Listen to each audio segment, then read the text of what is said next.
Hello students, आइए एक question है जर्नल एंट्री का। यहाँ लिखा हुआ है, एक बार क्वेश्चन समझा दे। पिछला वीडियो में क्वेश्चन दिए थे बनाने के लिए आपको, और जिन से नहीं बनाया है वो सीखिए इस क्वेश्चन को कि इस तरीके से अगर एक दूसरे से रिलेट करता हुआ क्वेश्चन आए तो उसको कैसे सॉल्व करेंगे। पहला तो क्वेश्चन फिर से समझिए, क्योंकि वीडियो में हम पहले समझाए हैं तो फिर से दोबारा अब इसको बना रहे हैं तो आपको समझना ज़्यादा ज़रूरी है। तो सबसे पहले लिखा हुआ है, देखिए क्या लिखा हुआ है कि sold goods at the least price of ₹40,000 to Ram. Ram को 40,000 रुपये का माल बेचा गया। डिस्काउंट कितना दिया है? Trade discount 20%। तो सबसे पहले तो यहाँ वर्किंग नोट यहाँ साइड में या इधर आप साइड में कहीं दिखा सकते हैं। चलिए यहाँ वर्किंग नोट हम आपको दिखा देते हैं। यहाँ पे वर्किंग नोट आपको दिखा रहे हैं कि जो लिस्ट प्राइस है, लिस्ट प्राइस कितना है बच्चों बताइए? लिस्ट प्राइस है 40,000, है ना जी? 40,000 लिस्ट प्राइस है। अब 40,000 रुपये का सामान बेचे हैं, लेकिन आप कितना डिस्काउंट दे रहे हैं राम को? 20% TD। तो 4 दूनी 8, 8,000 माइनस कर लीजिए, कितना बचा? 32,000 रुपये का सामान है। लिखिए Ram account debit, Ram account DR to sale, ठीक है? टू सेल अकाउंट लिखिए। अमाउंट कितना लिखेंगे? 32,000। 32,000 रुपये डेबिट में और 32,000 रुपये क्रेडिट। हो गया? नरेशन पुट कर लीजिए। ट्रेड डिस्काउंट का एंट्री हम नहीं करते हैं। जिस समय डिस्काउंट आपको समझाया गया है, trade discount, cash discount, commodity discount, special discount, उस समय हम पढ़ा चुके हैं कि कैसे कैसे ट्रीट करते हैं। तो इसको हम लोग नहीं लिखेंगे, इसको पुट करेंगे। अब आप सोचिए कि जो आदमी आपके यहाँ से 32,000 रुपये का उधार माल ले गया है, लेकिन जो माल ले गया है उस माल के ऊपर MRP कितना लिखा हुआ है? 40,000। तो 40,000 तो देख के नहीं ले गया हो। मेरा बात समझ में आ रहा है? अगर इस पेन में MRP लिखा हुआ है, देखिए एक चीज़ दिखा दे रहे हैं। अगर इस इंक में MRP लिखा हुआ है, मान लीजिए 30 रुपया, और 30 रुपया में ही अगर हम बेचे हैं, कोई वापस करने आएगा तो कितना वापस करेंगे? 30 वापस करेंगे।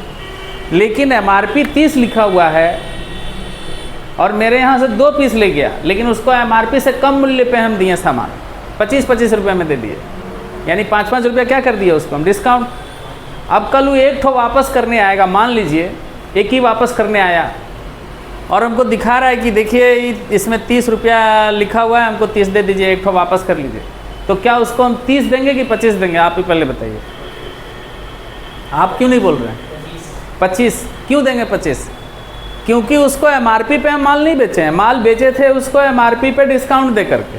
तो आज वो रिटर्न करने भी आ रहा है तो MRP दिखाएगा, तो MRP पे उसको रिटर्न नहीं मिलेगा, रिटर्न भी वो मिलेगा उसी तरीके से, MRP पे डिस्काउंट काट के।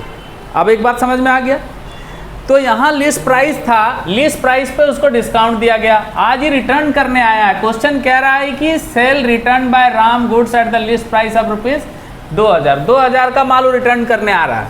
तो 2,000 रुपये का माल रिटर्न करने आया है, तो 20% फिर 2 दूनी 4, कितना हुआ जी?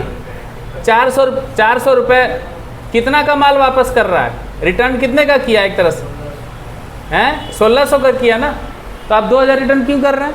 और रिटर्न का एंट्री तो आपको पता है, क्या लिखते हैं? Sale return account debit, sale return, return inward भी लिख सकते हैं, sale return account debit to Ram, ठीक है? लिख दिए। कितना का रिटर्न हुआ बताइए? 1,600 का ना। तो पहला गलती तो आप यहाँ किए हैं, जो गलत बनाए हैं। 1,600 का रिटर्न हो गया। आइए 0 0 10 में 6 4, यहाँ 1 में 1 0, कितना बचा? 30,400। फिर देखिए, देखिए यहाँ देखिए, ध्यान से देखिए, 40,000 रुपये का माल बेचे हैं, MRP पे डिस्काउंट दिए हैं 8,000, 32,000 का एक्चुअल में माल बेचा गया, जिसमें से 1,600 का माल वो वापस कर दिया। अब फ्यूचर में उससे हम कितना मांगेंगे बताइए? 30,400। लेकिन राम कुछ दिन के बाद जब पैसा देने आया तो 30,400 नहीं दे रहा है, बोल रहा है छोड़ दीजिए ना 400। सेटलमेंट का मतलब डिस्काउंट। कहीं भी क्वेश्चन में सेटलमेंट अगर लिखा रहे, फुल सेटलमेंट, समझ जाना है कि उसको हम, जैसे एक तो ऐसा भी हो सकता है कि मान ली किसी आदमी से हम 50,000 पा रहे हैं, अब 30,000 दे रहा है, तो हम 20,000 ड्यू में लिख देंगे कि बाद में देना, 20,000 डिस्काउंट नहीं करेंगे ना। लेकिन अगर क्वेश्चन में लिख दिया है फुल सेटलमेंट, मैंने अभी कुछ देगा नहीं वापस फ्यूचर में, तो ऐसी परिस्थिति में आपको क्या करना है, डिस्काउंट पुट करना है। जैसे देखिए ये पैसा दे रहा है, लिखिए यहाँ बैंक अकाउंट DR कितना दे रहा है पैसा, बोलिए 30,000। इससे हम पाते कितना है आप ये बता दीजिए। टू राम से हम कितना पाते हैं, यहाँ देखिए, यहाँ देख के लिखना कितना पाते हैं। ये 30,400 कैसा है आपको पता है, इतने का बेचे, इतना रिटर्न कर दिया, इतना और फ्यूचर में हम उससे पाते हैं कि 30,400 ही फ्यूचर में देगा, लेकिन सेटलमेंट में कितना दिया 30। और डिस्काउंट हमेशा कैश या बैंक के साथ आपको पढ़ाया हुआ है, ये तो कैश डिस्काउंट हो गया ना। तो डिस्काउंट अकाउंट DR कितना का डिस्काउंट हो गया, बोलिए 400। जब हम अपने डेटर्स को वहाँ पैसा देने के बदले जब वो हमको कैश पेमेंट कर रहा है और कुछ उसमें छोड़ दे रहे हैं, तो वो तो कैश डिस्काउंट हो गया। आ गया समझ में? तो आपको पता चल गया होगा कि आप कहाँ कहाँ गलती की। क्लियर? चलिए इसको नोट कर लीजिए। अरे तो सीखने आया है ना।